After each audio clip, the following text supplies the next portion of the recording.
Muito bem-vinda às nossas entrevistas a propósito das eleições autárquicas. Hoje temos connosco a coordenadora e porta-voz do PAN.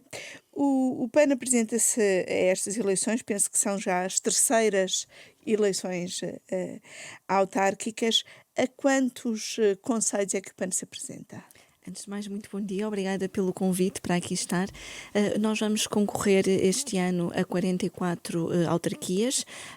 3 delas em coligação. Fizemos uma opção clara de apresentar a candidatura onde temos, de facto, por um lado, representação e trabalho feito, por outro, conselhias, notando também um crescimento consolidado do partido, porque duplicámos as candidaturas relativamente a 2017. Poderíamos tentar ir a mais conselhos, mas estarmos a concorrer só por concorrer e de facto não haver esta proximidade que o poder local também pressupõe e que o trabalho das nossas conselhias em parceria com os eleitos municipais é absolutamente imprescindível para que também as pessoas não estejam de forma isolada a fazer o seu trabalho, seria do nosso ponto de vista não só contraproducente como em contraciclo com a proximidade que é desejável com a população. Em 2017, o PAN teve nas eleições para as câmaras municipais ligeiramente acima de 1% e não conseguiu eleger nenhum vereador. Para as assembleias municipais teve um bocadinho mais, 1,4 e 26 eleitos. Desculpe perguntar assim, mas vale a pena todo este esforço de uma campanha autárquica para 26 eleitos em assembleias municipais? Bom, neste caso até foram mais, porque tivemos algumas assembleias municipais em Em que tivemos coligação. grupo municipal, não tínhamos grupo municipal e, portanto, apesar do número de autarquias, correspondia depois a mais eleitos, para além das freguesias, das juntas de freguesia, em que também conseguimos eleger e, portanto, foram cerca de 32 pessoas.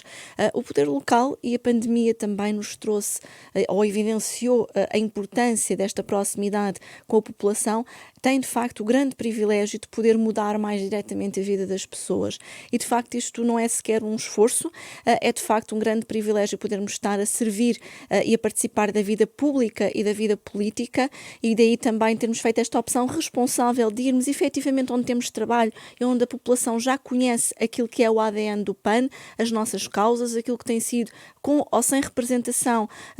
no cotidiano a colaboração do PAN com as populações e, portanto, naturalmente surgiram estas candidaturas. E para além da representação na Assembleia Municipal, esperamos pela primeira vez conseguir eleger variações e ter assim a oportunidade de estar nos executivos e de mostrar também à população a diferença que é ter um partido com ADN ambientalista e também que traz a preocupação animal para a agenda das autarquias locais, a par evidentemente dos direitos sociais e do trabalho que temos feito e pugnado nessa matéria, mas que traz de facto esta visão disruptiva também para as Assembleias Municipais e Câmaras Municipais. Esperamos de facto pela primeira vez ter esta grande conquista que é ter variações. E de 2013, que foram as vossas primeiras, para 2017, mais do que duplicaram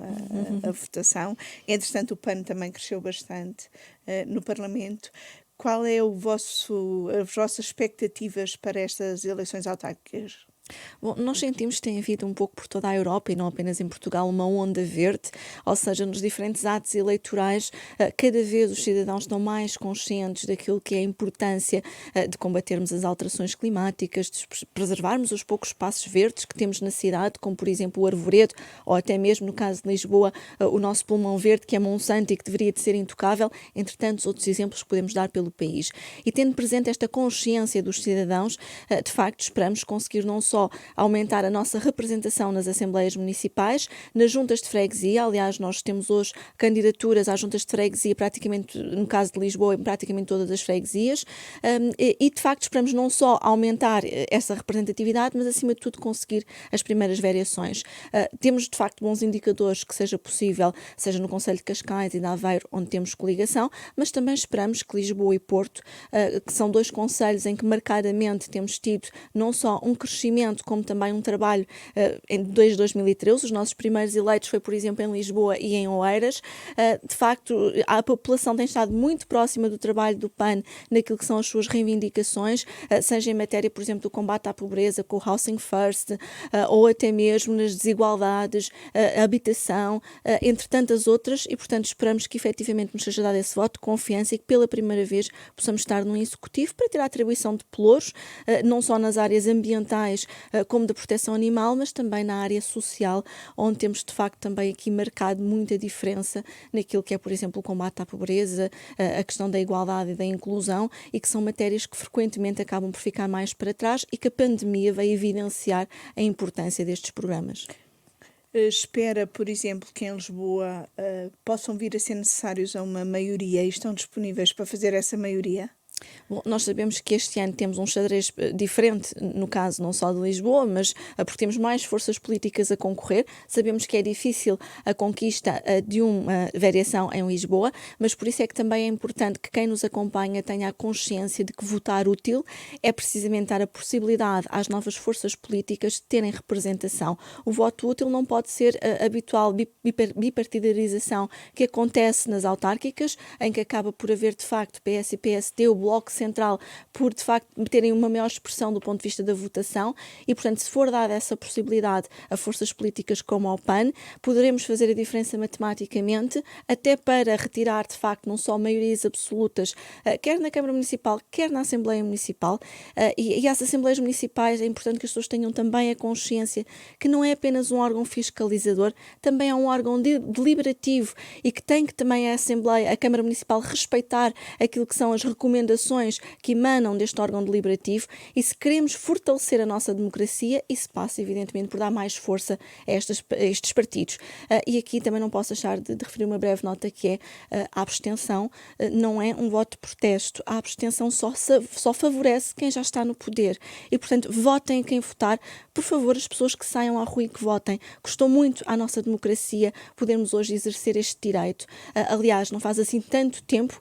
que Portugal atravessou uma crise profunda do ponto de vista daquilo que era a democracia, com o fascismo, com o Estado Novo. Temos hoje forças políticas antidemocráticas e populistas em crescimento, e é importantíssimo que as pessoas exerçam este seu direito, que não é apenas um direito, mas também é um dever de todas e todos nós, se queremos salvaguardar que Portugal continue a ter um Estado de Direito democrático que respeita os mais basilares direitos humanos, seja em matéria de igualdade, não discriminação, mas acima de tudo de robustecer os nossos pilares democráticos. Falou da preocupação com as forças populistas. Como é que explica que um partido mais recente, como o Chega, consiga ter candidatos em muito mais concelhos do que tem o PAN ou do que tem a Iniciativa Liberal? Acha que esse crescimento do populismo também se mede por aí e também por aí deve aumentar a preocupação? Bom, eu acho que isto é um claro fracasso dos partidos que têm estado no eixo do poder. Há uma clara insatisfação da população relativamente a um conjunto de matérias, nomeadamente a corrupção, a falta de transparência, a percepção que existe até de impunidade em matérias como a justiça e a delonga também da própria justiça, e casos muito mediáticos, como o que tivemos no nosso país, em torno do BES, ou até mesmo de Ricardo Salgado e do próprio antigo primeiro-ministro, José Sócrates. Nada disso contribui para dignificar aquilo que é o trabalho político. E essa onda de insatisfação e a percepção dos portugueses que passa em relação à vida política, infelizmente está-se a traduzir naquilo que é uma adesão a forças políticas mais populistas, que fazem política de terra queimada, que no fundo criticam e que as pessoas se identificam com a crítica que é feita, mas que não trazem soluções. E é importante que as pessoas se recordam que nós já tivemos, de facto, fascismo no poder, nós já tivemos forças políticas antidemocráticas no poder. Essas soluções políticas já foram testadas e as consequências foram gravosas para aquilo que são os direitos, liberdades e garantias de todo e qualquer cidadão. Quando nós temos uma força política que traz novamente para o debate público a ideia de que não somos todos iguais, que há cidadãos de primeira e cidadãos de segunda, consoante a nossa etnia, consoante, por exemplo, a nossa cor da pele, que as próprias mulheres, se, por exemplo, interromperem voluntariamente a gravidez, aquela questão, por exemplo, dos ovários, é manifestamente grosseira a percepção habitação e a consciência de que, se analisarmos de facto e separarmos para refletir em torno da agenda ideológica destas forças políticas, não só tudo isso já foi testado, o que não foi testado foram de facto novas forças políticas que de forma disruptiva trazem outras preocupações, com o meio ambiente, com a evolução dos direitos humanos, alargando também os direitos a outros seres, não sendo apenas exclusivo do ser humano esta preocupação, uma nova concepção da economia e uma nova concepção também do desenvolvimento do país, mas não estarmos a repetir receitas da velha senhora, como se costuma dizer, do Estado Novo, porque de facto custou muito a muita gente no nosso país a conquista do 25 de Abril e de implementarmos uma República Democrática. E o apelo que não podemos deixar de fazer é que as pessoas não se esqueçam disso na hora de votar. Indo aqui a soluções e numa das autarquias em que o PAN claramente aposta, que é Lisboa, Carlos Moedas defende uma descida de impostos em Lisboa, Medina diz que é preciso equilibrar as contas. O que é que o PAN propõe? Bom, Lisboa de facto tem tido aqui vários problemas em diferentes dimensões, não apenas na questão do IMI, nomeadamente naquilo que possa ser a baixa do IMI para os jovens, que tem sido algo também muito propagado no âmbito desta candidatura, mas de facto é uma cidade que até aqui, do ponto de vista da derrama do IMI e do próprio MT, temos tido aqui alguma preocupação na Assembleia Municipal de ter uma maior aproximação daquilo que é efetivamente uma baixa e uma descida deste tipo de impostos. Agora, nós não nos podemos esquecer é que não é apenas por essa via que vamos resolver os problemas da habitação. E aquilo que Carlos Moedas esquece quando faz essa afirmação, ou que Fernando Medina também não tem tido em cima da mesa, é perceber, as pessoas perceberem e poderem ter a percepção de que estes partidos têm estado no poder, de facto, e oscilado na governação da cidade há vários anos, e os problemas da habitação não foram resolvidos. Nós tivemos uma bolha, no ponto de vista imobiliário, com o turismo, e uma forte pressão naquilo que foi o acesso à habitação. Neste caso, o poder público, e nomeadamente o poder local, tem a oportunidade de contribuir para equilibrar esta pressão no mercado, seja através do arrendamento acessível, e aqui falhámos claramente. Os objetivos que foram traçados por Fernando Medina e também pelo Bloco de Esquerda, que acompanha e apoia este Executivo, não foram cumpridos. É o grande falhanço este Executivo na É um dos habitação? grandes falhanços, é a matéria da habitação e aqui também o combate à pobreza, porque para além da renda acessível e de garantir que temos programas de habitação dignos para que as pessoas possam aceder, nomeadamente os jovens, terem uma capacidade de garantir a sua autonomização na vida adulta, não nos podemos esquecer que nós temos duas Lisboas. Temos uma Lisboa que não vem nos guias turísticos e que, por exemplo, continuamos a ter bairros profundamente carenciados, bairros onde não há eletricidade, não há água, não há qualquer condição digna para viver, como a Quinta do Ferro ou o bairro Portugal Novo, e que não podemos, de facto, continuar a ter cidades dentro de cidades, continuar a ter barracas quando assinamos a Agenda 2030 para o Desenvolvimento Sustentável, que promove a erradicação das barracas em todos os países subscritores da Agenda 2030, e esta realidade não é exclusiva, por exemplo, de Lisboa. Temos o mesmo fenómeno do Porto, com o aumento das pessoas em situação de sem-abrigo, e esta foi, de facto, a grande derrota do poder local, foi não termos conseguido aumentar o número de habitações, quer para a renda acessível, prevenindo assim situações como a perda de habitação e, evidentemente, também a perda de rendimentos e aquilo que é o rendimento disponível para as famílias, mas no combate à pobreza estamos, de facto, muito aquém daquilo que é a necessidade do ponto de vista das casas para os projetos Housing First. E estamos a falar de mais de 400 pessoas nas ruas em Lisboa e 700 no Porto. É um número muito elevado e que nós fizemos as contas com cerca de 2 milhões de euros, ou seja, era perfeitamente acomodável do ponto de vista orçamental, conseguiríamos ter um programa mais eficaz do ponto de vista de apoio às pessoas em situação de sem-abrigo. E que colocasse dentro de casa todas essas pessoas? Todas estas pessoas, exatamente. Como é que se resolve então o problema da habitação? Para o PAN, a solução que o Governo tem vindo a apresentar, que é sobretudo a aposta na habitação como prioridade do PRR, será a solução? Bom, parece-nos que essa solução poderá ser uma solução um pouco tardia, porque nós temos já um problema grave e temos que chamar todos os atores, incluindo os privados, a tomar parte deste debate nas soluções da habitação. Por exemplo, o alojamento local, que teve o seu boom na altura do turismo e que agora também está, de alguma forma, esvaziado, poderá ser um parceiro naquilo que seja os problemas da resolução da habitação a curto prazo. Mais imediato. permitindo, por exemplo, que não percam as licenças do turismo local para reconverterem neste tempo para o arrendamento, nomeadamente o arrendamento de média e longa duração, permitindo assim disponibilizar no mercado no imediato mais frações que já estão até em condições de habitabilidade. E isto associado, por exemplo, a programas de bolsa de habitação, seja para as pessoas em situação de sem-abrigo, seja para as vítimas de violência doméstica ou para outras necessidades habitacionais, poderia ser absolutamente fundamental para garantirmos um acesso mais célere à habitação. E daí não podermos diabolizar os privados, muito pelo contrário, temos que os chamar para o debate e envolver neste debate. Do ponto de vista da oferta pública, eu recordo que o Estado e as autarquias locais são proprietários de um vasto património que, lamentavelmente, nem sequer sabem que património é que detêm e que está muitas das vezes a degradar-se. Que este levantamento... O uso desse património é a inércia do Estado? Não é só a inércia do Estado. Falta de meios. Não é só a inércia do Estado, mas muitas vezes interesses também imobiliários em torno deste património que acaba depois por ser vendido ao desbarato a privados para que possam explorar atividades económicas.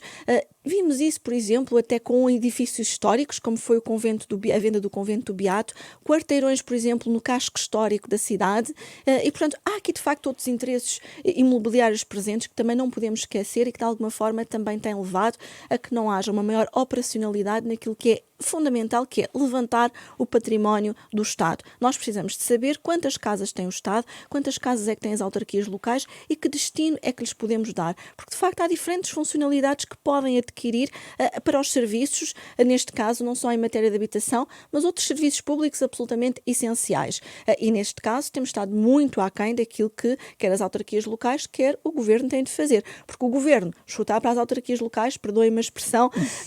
a responsabilidade, mas depois também não dar meios para que se possa investir ou estarmos a construir mais edificação quando até já temos casas que pertencem ao Estado, do ponto de vista até da economia circular e daquilo que é o combate, por exemplo, às alterações climáticas e evitar estarmos a destruir mais zonas verdes, é até irracional e, portanto, temos que efetivamente fazer este levantamento, perceber o que é que temos ao nosso dispor para pôr ao serviço da cidade e ao serviço das pessoas, porque as cidades não são nossas, não são dos eleitos, são das pessoas e têm que ser vivenciadas pelas mesmas. Essa questão de chutar para as autarquias locais leva-nos à questão da descentralização. O Primeiro-Ministro tem repetido nos últimos tempos que os autarcas que vão ser eleitos a 26 de setembro são aqueles que vão ter mais poderes em Portugal desde sempre. Os autarcas queixam-se que há descentralização de responsabilidades, mas não há descentralização de decisão e muitas vezes faltam as verbas para cumprir essas responsabilidades. Como é que o PAN vê o processo de descentralização? Bom, o processo de descentralização, na sua concepção mais teórica, seria de facto positivo. O problema passa precisamente pela falta de meios com que depois são passadas as competências, mas não há verbas suficientes para acomodar esse investimento. O caso da habitação é paradigmático, mas temos muitas outras matérias em que isto tem acontecido. Mesmo na proteção animal, uma matéria que é muito cara ao PAN, efetivamente é da competência das câmaras municipais, não só fazerem-se dotar de centros de recolha oficial, como apoiarem as associações de proteção animal, e depois aquilo que o Governo reserva no Orçamento de Estado são migalhas para a proteção animal. Há muitos autarcas a queixarem-se disso, como que se queixam do PAN. Neste caso em concreto, há de facto uma ausência de investimento que não chega de facto para as necessidades das responsabilidades das autarquias, porque estarmos a passar competências tão complexas como a área da habitação, competências até na área da mobilidade, que tem que ser pensada a uma escala intermunicipal, e se pensarmos também na importância da descarbonização e que vamos ter que ter não só redes que possam de facto estar articuladas, que permitam às pessoas deixar o automóvel em casa e com facilidade poderem circular nas cidades, e se pensarmos no exemplo de Lisboa, em que temos mais de 500 mil de carros num contexto normal, fora da pandemia, a circular e a entrar na cidade, isto resulta de forma gritante num problema, claro, da ausência de financiamento do ponto de vista político na opção da mobilidade, inclusive na mobilidade sustentável, porque temos que apostar na ferrovia, nos transportes públicos também movidos neste caso, que sejam menos poluentes e nos próprios eixos cicláveis. Mas tudo isto tem que ser feito com visão. A estratégia nacional, por exemplo, para a mobilidade suave, tem estado parada e completamente desinvestida. E como é que nós vamos dizer às pessoas, por exemplo, dentro de uma cidade, que possam fazer um percurso com a sua bicicleta, aceder, por exemplo, a um autocarro com a bicicleta ou ao comboio, quando depois não há qualquer investimento, nem há qualquer visão para que as próprias ciclovias sejam seguras? Ou como é que vamos garantir a alguém, por exemplo, que tem mobilidade condicionada, que isto tem sido um grave problema nas próprias cidades, que consiga socorrer-se dos transportes públicos para chegar, por exemplo, a um hospital, quando à porta do IPO o metro não tem sequer umas escadas rolantes. E, portanto, há aqui um claro desinvestimento e é fundamental que se aproveite agora o PRR e os fundos comunitários que aí vêm para garantir que estes investimentos estruturais são feitos, mas que são feitos de forma pensada e com uma visão de médio e longo prazo que diminua as assimetrias regionais e sociais do país. E aqui, em matéria de mobilidade, há uma crítica que não temos deixado de fazer. A linha circular não serve ninguém. Não serve a necessidade de expansão, por exemplo, de Odivelas para Loures, exatamente, a linha circular de Lisboa, é de facto uma daquelas ideias políticas que não se sabe bem de que cabeça é que saiu, mas em que efetivamente não serve nem os lisboetas nem os concelhos limítrofes. Nós temos que pensar as cidades à escala intermunicipal. E nesse sentido, essa crítica que de alguma forma é feita pelos autárquicas acaba por ser uma crítica justa, porque o governo de facto tem que passar por um lado as competências, mas também o pacote financeiro que permita respaldar as competências. Mas há aqui algumas competências que, verdade seja dita, têm sido de alguma forma demitidas por parte das autarquias. A proteção animal tem sido um exemplo claro. Há mais de 100 anos que a nossa legislação obriga a que haja centros de recolha oficial de animais, os ditos canis gatis. Eu ainda esta semana estive em Ponta Delgada a visitar um centro de recolha oficial e aquilo que eu vi foi indigno. Estarmos a ter animais, por exemplo, em condições manifestamente desumanas do ponto de vista do alojamento, sem qualquer tipo de condições, até para os próprios gatinhos ou cachorros, do ponto de vista daquilo que é o mínimo legalmente exigível, não é digno do século XXI. E, portanto, se nós queremos ter políticas conducentes também com os novos valores que estão agora respaldados na legislação, e o bem-estar animal é um valor incontornável, as autarquias têm que investir e têm que reforçar aquilo que são as estruturas do ponto de vista dos centros de recolha oficial, que não podem ser meros depósitos de animais. Têm que fazer o seu trabalho de casa, têm que ter condições estruturais, médicos veterinários para promover a esterilização e combater o abandono e fazer ações de sensibilização, assim como apoiar as associações, porque na verdade os episódios que temos tido recentemente de Santo Tirso e agora em Castro Marim têm suscitado muito o debate e tem havido quase que aqui uma caça às bruxas em relação às associações, mas as pessoas esquecem-se que ao longo de todos estes anos têm sido as associações que se substituíram ao Estado e que têm feito o papel que caberia ao Estado em matéria de proteção animal. E o Estado tem uma dívida para com estas associações que neste próximo orçamento também vai ter que ser paga e as câmaras municipais não se podem esquecer que também, na hora de estar a promover as políticas públicas, o bem-estar animal não pode ficar de fora como até aqui tem ficado. Quando fala no próximo orçamento e que essa dívida tem de ser paga, isso faz parte das vossas negociações com o Governo? Fará parte indiscutivelmente das nossas reivindicações. Nós não podemos ter um país que efetivamente ignora as organizações não governamentais e este problema não é apenas exclusivo da área da proteção animal, mesmo ao nível daquilo que é o apoio em matéria social ou de direitos humanos é uma queixa recorrente. Os programas que são abertos são programas muitas das vezes anuais, o que não possibilita haver uma linha de continuidade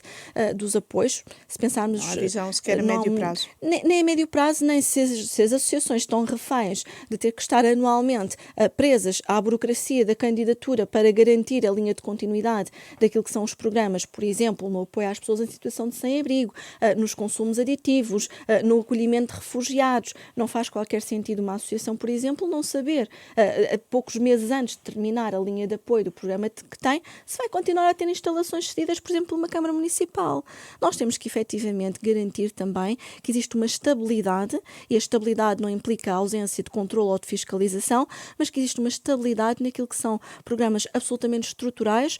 para os parceiros que trabalham na cidade e que nos coadjuvam naquilo que é o exercício da política de proximidade, em particular em matéria de direitos humanos e direitos sociais. E na matéria, por exemplo, ambiental e da proteção animal, as associações têm sido completamente esquecidas. Nós temos associações que não recebem um cêntimo do Estado, apesar de receberem dezenas de animais todos os meses, porque os centros de recolha não recebem e E não canalizam os têm animais. capacidade. Nem é porque não têm capacidade, porque não investem.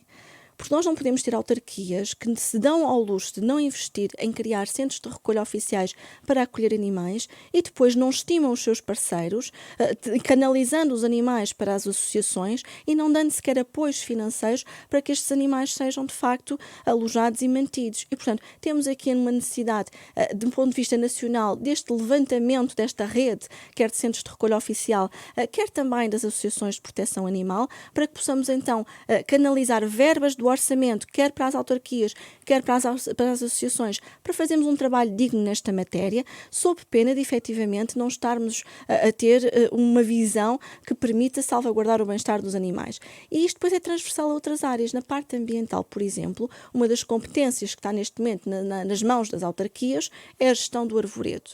E de norte a sul e ilhas, as denúncias que nos chegam têm a ver com podas excessivas, abates indevidos de árvores, abates inclusivamente de árvores que têm componentes identitárias para as cidades, e isto não é exclusivo dos grandes centros urbanos. Nós tivemos efetivamente já várias providências cautelares colocadas por organizações não governamentais do ambiente. Temos zonas únicas do nosso país a serem destruídas, como é o caso das Alagoas Brancas, ou agora do famigerado Montijo, aeroporto de Montijo, que vai colocar em risco uma zona única, como é a zona do Evoa, onde temos espécies com interesse até do ponto de vista comunitário, e de facto não há uma visão que preserve os poucos redutos da natureza que temos nas nossas cidades. E essa falta de visão é uma falta de visão autárquica ou é uma falta de visão do Estado Central?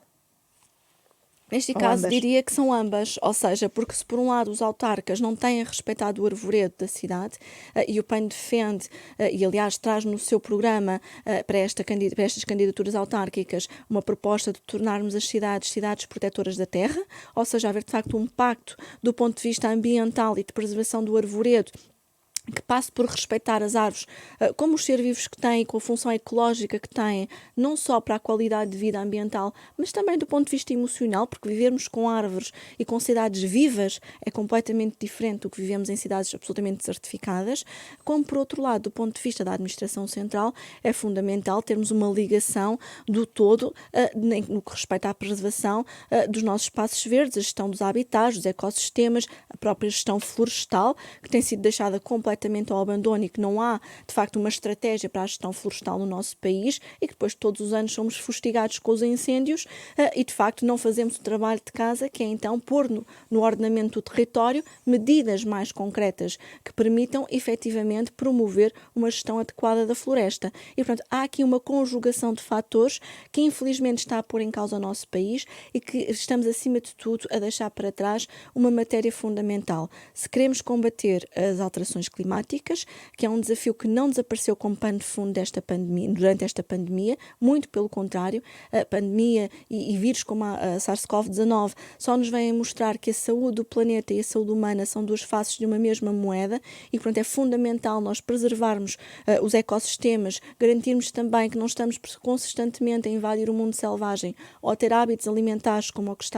o caso dos mercados de animais vivos que põem em causa a saúde humana, se queremos efetivamente ter políticas que ajudem a combater as alterações climáticas. E o PRR deixa de fora algo absolutamente fundamental, Que é? a adaptação às alterações climáticas. Não basta mitigar, não basta reduzir as emissões de carbono. Portugal já está a sofrer com os efeitos das alterações climáticas. A seca extrema, a escassez da água. Quando tivemos agora os agricultores do Mira, por exemplo, a queixarem se não terem acesso à água para a rega das suas explorações agrícolas. Nós já estamos a vivenciar É esses suposto efeitos. que uma boa parte das medidas do PRR só tenham aprovação pela sua relação com as alterações climáticas. Mas, infelizmente, quando olhamos para o PRR, verificamos que há um investimento, sobretudo, na área privada e na parte da mitigação. Na adaptação há muito pouco. E, portanto, o território tem, de facto, de ser adaptado para poder viver com aquilo que vão ser os impactos inevitáveis e Portugal vai ser um dos países mais afetados, de acordo com a opinião dos cientistas, porque aqui, evidentemente, não é a minha área e, portanto, socorro-me daquilo que nos dizem os cientistas e o relatório recente do IPCC vem nos dizer isso mesmo. Ou seja, é preciso reconhecer que há situações em que já não há volta atrás e Precisamente. adaptar a essas situações. Precisamente, e o Governo, não só por via do PRR, como por via deste processo de descentralização, olhar para o território com as suas diferenças, porque é completamente diferente nós estarmos a falar de autarquias locais nos grandes centros urbanos, ou estarmos a falar em Odmira, estarmos a falar na toda a zona costeira que está a ser fortemente pressionada com as explorações agrícolas, com problemas sociais e humanos tremendos, com danos para o uso dos solos irreparáveis. Irreparáveis. É importante que as pessoas tenham essa A consciência. regionalização pode ajudar nessa visão do território ou será, pelo contrário, contraproducente? Nós achamos que esse é um debate que tem que ser feito de forma séria, que tipo de regionalização queremos para o país, que tipo de organização do território é que também queremos e, portanto, o PAN internamente também está a fazer esse debate e achamos que, efetivamente, tal como estão as coisas, não podem continuar porque nós continuamos a ter o chavão de que temos que diminuir as assimetrias regionais, mas depois, por exemplo, continuamos a ter os aeroportos nos grandes centros da cidade. Ao invés de se apostar na ferrovia e ligarmos todas as capitais de distrito, continuamos a não descentralizar os aeroportos, como por exemplo a solução que o PAN falou de Beja, e que se ligássemos à ferrovia, nomeadamente a de alta velocidade, poderia permitir efetivamente também apostarmos naquilo que é o interior do país e, portanto, continuamos a ter isso como uma bandeira eleitoralista em momentos, nomeadamente, seja das legislativas, seja das autárquicas, mas depois na prática não se mitigam essas assimetrias regionais. E quando entramos para alguns debates em que o PAN normalmente é muito atacado, como é o caso da tauromaquia ou da caça, em que vem reduzir o mundo rural a estas duas atividades, é uma visão profundamente redutora do nosso país, porque o Portugal rural não é isto. E enquanto tivermos um debate, de facto, com uma visão muito redutora das dificuldades que enfrentam as pessoas do interior do país, seja em matéria de transportes e acessibilidades que não existem, de serviços, nomeadamente hospitalares, de acesso à educação, de acesso até mesmo a condições de habitação com conforto também energético, de acesso ao trabalho, de conseguirmos fixar as populações no interior e canalizarmos, por exemplo, o turismo, que foi algo que não foi feito para o interior do país, valorizando o turismo de natureza. Enquanto não tivermos a capacidade de discutir de forma séria o que é o mundo rural e o que é o interior do país e como é que vamos combater este fosso que existe de facto entre o litoral e o interior do país, não vamos conseguir evoluir e Portugal vai continuar estagnado e refém ora da austeridade, ora de cativações. E esta oportunidade que nós vamos ter, seja do Orçamento de Estado de 2022, que não é um Orçamento de Estado qualquer, é um orçamento que tem que lançar as bases da retoma socioeconómica do país, seja dos fundos comunitários, como o PRR, o PT 2020, a própria PAC, os fundos da Política Agrícola Comum, que têm de estar alicerçados no Pacto Ecológico Europeu. Não pode ser mais do mesmo, não podemos continuar a financiar atividades altamente poluentes e a não permitir o desenvolvimento do país, enquanto não tivermos esta visão e este debate de forma séria, incluindo nas autárquicas, não vamos conseguir tirar o país da situação onde está. Em relação ao orçamento de 2022, que diz ser tão importante, como é que vão as conversas do PAN com o Governo, sendo que por estes dias está a reunir com ministérios em concreto? Como é que estão a ocorrer essas conversas? Bom, nós temos já dado nota que é preciso mais ambição da parte do Governo. Tem havido algumas aproximações, ainda que mais timidamente, de matérias que têm sido reivindicadas pelo PAN. A revisão dos escalões do IRS é um exemplo disso. Eu recordo que o ano passado o PAN apresentou na Assembleia da República uma proposta que visava precisamente rever não só os escalões do IRS, mas a própria taxa, a percentagem do imposto aplicável aos escalões entre o terceiro e o sexto escalão para aliviar a carga fiscal sobre as famílias. Aliás, o próprio secretário-geral das Nações Unidas, já em 2019, tinha vindo dizer e pedir para, do ponto de vista fiscal, ajudarmos as famílias e tributarmos as atividades poluentes. E foi esse mesmo o exercício que o PAN fez, quer o ano passado, quer este ano, na mesa de diálogo com o Governo. Ou seja, se queremos equilíbrio orçamental, tribute-se atividades poluentes, como é o caso, por exemplo, das atividades petrolíferas, ou a taxa de carbono sobre a pecuária, para se permitir assim um contraponto com a necessidade de alívio fiscal para as famílias. O Primeiro-Ministro já vai avisar, já vai dar nota, aliás, de que está disponível para rever o terceiro e o sexto escalão. Em nosso entender é pouco, tem que ser mais ambicioso, porque entre o terceiro e o sexto escalão abrange 54% da população que é tributada, ou seja, que faz os seus descontos e que é coletável. aplicável, sendo que o sexto escalão é o que tem menor expressão dentro destes vários escalões, só 7% da população é que está aqui abrangida. Mas muita receita fiscal. Portanto, mas a maior parte da receita fiscal está precisamente entre o quarto e o quinto escalão. E, É o quinto escalão que dá mais receita. se queremos aliviar efetivamente as famílias, temos que rever a percentagem do imposto aplicável a estes escalões, e isso é o que está na proposta do PAN, colocado em cima da mesa e das negociações com o Governo. E também a abertura do Governo para aumentar a taxação de atividades poluentes?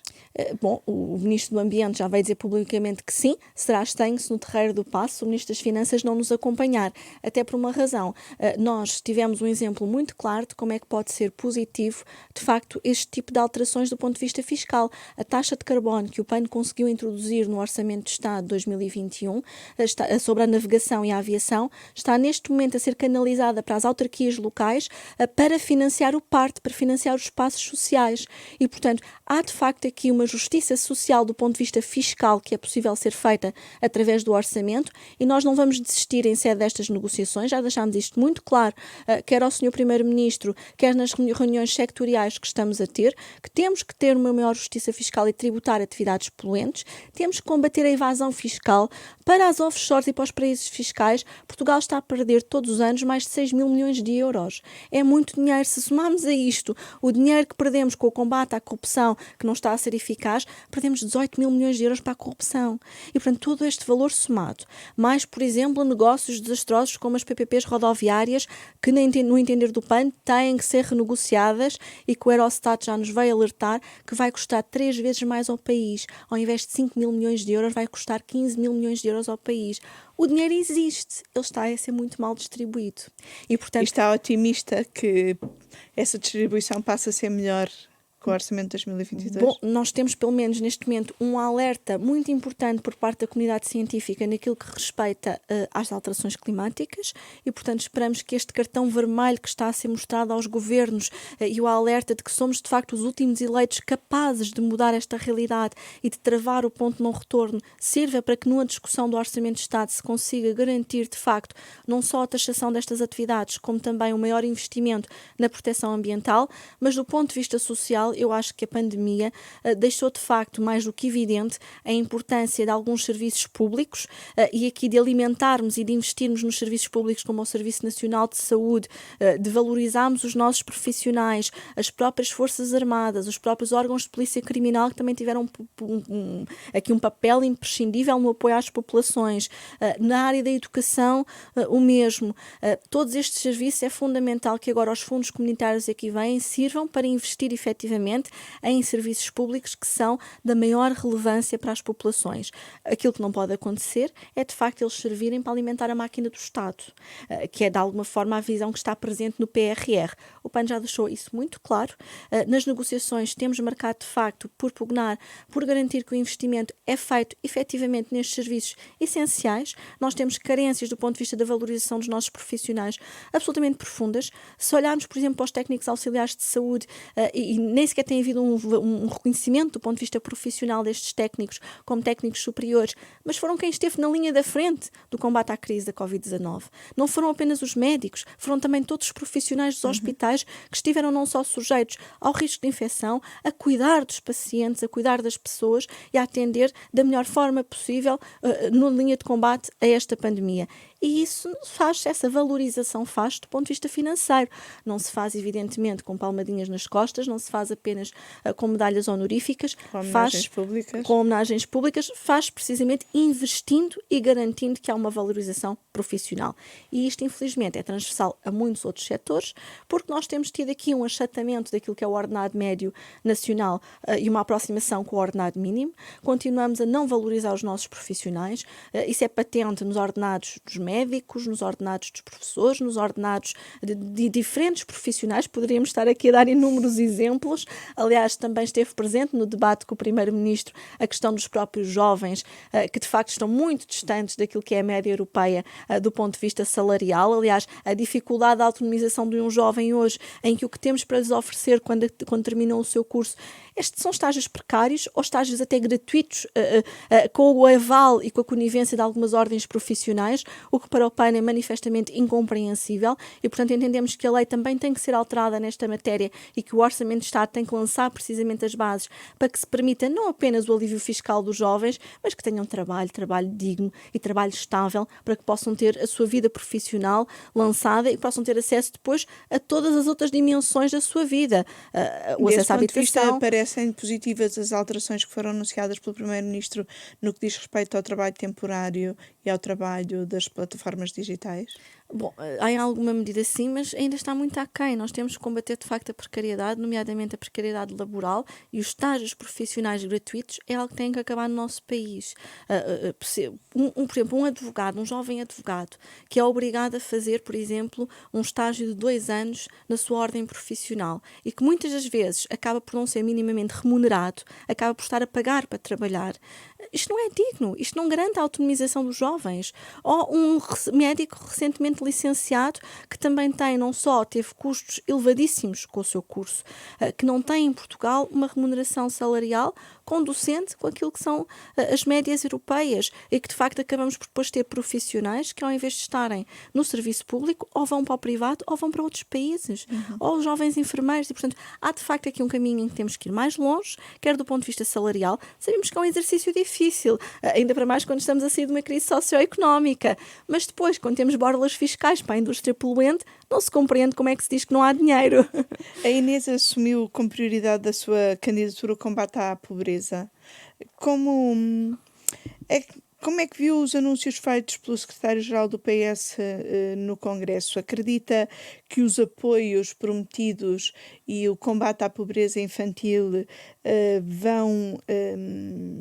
resultar, vão ter efeitos de facto na redução ou mesmo eliminação, porque foi disso que o Primeiro-Ministro falou, da pobreza infantil? Bom, sendo mais do que uma causa legítima e mais do que importante combatermos a pobreza infantil, não se combate a pobreza infantil se também não se combater a pobreza das famílias. Porque se temos crianças em situação de pobreza é porque também temos agregados familiares que não têm rendimentos suficientes, muitas das vezes, para terem sequer 2 refeições dignas por semana. E, portanto, nós temos de facto um grave problema do ponto de vista da privação material em Portugal. Cerca de 30% da população continua em risco material de pobreza, ou seja, apesar da rota que tivemos até à crise socioeconómica e pandémica, em que tínhamos cerca de 30% da população nesta situação, a crise veio agravar esta condição. As mulheres e as crianças têm sido as mais afetadas. Se pensarmos no exemplo de uma família monoparental, de uma mãe que, por exemplo, ganhe, se for preciso, o ordenado mínimo e tenha um filho a seu cargo, este valor mal chega ao final do mês para pagar a habitação, para pagar os encargos escolares e para a mãe ainda ter dinheiro para comer. E, portanto, é de facto mais do que legítimo e acompanhamos, evidentemente, a necessidade de combater a pobreza infantil, mas a pobreza infantil combate-se na sua raiz, combatendo também a pobreza dos agregados familiares e evitando, que é algo que o país não tem feito, prevenindo que as pessoas fiquem nesta situação de pobreza. E, portanto, isso só se faz recuperando ordenados, valorizando os profissionais e garantindo que o ordenado médio português tenha uma rota de crescimento que acompanha a média europeia. E aqui há um aspecto que tem sido muito também esquecido. É que esta oportunidade de transição, por exemplo, climática, é uma oportunidade de criação de emprego. A própria Organização Internacional do Trabalho já falou nisto e já disse que os países, nesta transição e nesta reconversão, têm aqui uma oportunidade de criação de postos de trabalho. E se estivermos continuamente a desperdiçar estas oportunidades e estes alertas, não vamos conseguir garantir que o país cresça de forma sustentada e sustentável, ou seja, que seja mais resiliente e que não estejamos tão sujeitos a estes impactos económicos, estes verdadeiros abanões que levamos, em que estávamos sobretudo dependentes do turismo e não fizemos avançar outras áreas fundamentais no país, nomeadamente do ponto de vista produtivo e dos nossos serviços. E, portanto, quando tivemos a pandemia, a nossa dependência do turismo fragilizou fortemente a nossa economia e a perda de rendimentos, mas o que não pode acontecer no combate à pobreza, ou até mesmo naquilo que são as novas medidas, como, por exemplo, o teletrabalho, é termos as mulheres a voltarem para a vida familiar, e a crise disse-nos isso mesmo, ou seja, os apoios sociais, por exemplo, ou os apoios para a família durante a crise pandémica foram sobretudo pedidos pelas mulheres, mais de 80% foram pedidos pelas mulheres. Ter novamente as mulheres, as crianças e as pessoas idosas em risco de pobreza, não podemos continuar a ter. Aliás, a questão também das pessoas maiores de idade, portanto, quando chegam à idade da reforma, caírem numa situação de pobreza, é algo que o país também tem que pensar e é um debate que não está a ser feito. o problema demográfico, a segurança social, a sustentabilidade da segurança social. Como é que vamos combater a pobreza se não estamos a debater de fundo questões absolutamente estruturais para o país? E esse debate, quer o Partido Socialista, quer o próprio Governo e as demais forças políticas, em particular um dos maiores partidos da oposição, que é o PSD, não só se tem furtado de fazer, como, mais grave, tem alredado as demais forças políticas deste debate ao permitir e ao promover coisas que aconteceram na Assembleia da República, como o fim dos debates quinzenais com o Primeiro-Ministro, que não só é um dano para a nossa democracia, como é também um dano para podermos debater com o Governo, cara a cara, olhos nos olhos, no hemiciclo, no Parlamento, questões absolutamente fundamentais para o país, como o combate à pobreza. E se não tivermos aqui uma estratégia nacional que o PAN tem defendido e que tem inscrito não só no seu programa, como o próprio Partido Socialista também acabou por inscrever no seu programa, se não tivermos uma estratégia nacional de combate à pobreza, dificilmente vamos conseguir, nas suas várias vertentes, fazer esse caminho e esse trabalho que tem que ser feito. Voltando aqui às autárquicas, e peço-lhe uma resposta tão rápida quanto conseguir, o que é que eu gostava que fosse a surpresa do PAN na noite do dia 26? Bom, sem dúvida, conseguir variação em Lisboa e no Porto, acho que seria de facto uma grande vitória para o PAN, porque têm sido cidades onde temos feito trabalho há muito tempo, há muitos anos, efetivamente. Desejamos ter o mais possível variações em todo o país, isso seria indiscutível, mas ter de facto esta onda verde, ter a possibilidade de fazermos este trabalho nos executivos, de facto seria para nós extraordinário. Temos expectativas de conseguir variações, nomeadamente em Cascais e em Aveiro.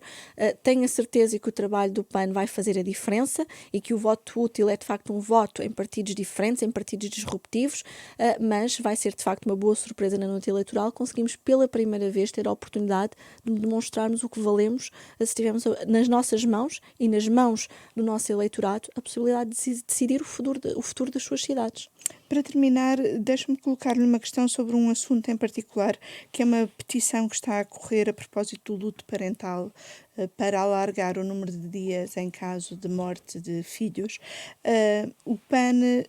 o que é que pensa sobre essa petição? Bom, antes de mais, saudar a Associação Acreditar e todos os pais e mães e demais cidadãos que se mobilizaram em torno dessa petição e que reúne já mais de 41.000 assinaturas. O PAN vai hoje dar entrada de uma iniciativa legislativa que acompanha precisamente essa petição. Ou seja, os 5 dias que hoje estão previstos para o luto parental são manifestamente insuficientes, como disse até o psicólogo Paulino,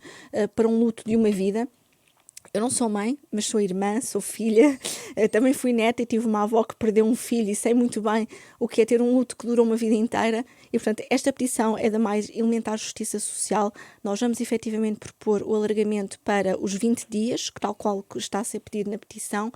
Vamos também incluir o luto gestacional, que também tem que ser reconhecido pela sociedade, e vamos ainda propor também o alargamento do próprio luto no caso da perda do cônjuge para os 15 dias, ou seja, casado ou em união de facto. Nós temos, de facto, do ponto de vista social, que reconhecer o luto não como uma fragilidade. Não temos de nos fazer de forte com um tema tão difícil como a perda de um filho. A Associação tem feito um trabalho incrível no apoio às famílias com crianças com doença oncológica e muitas das vezes este luto decorre após processos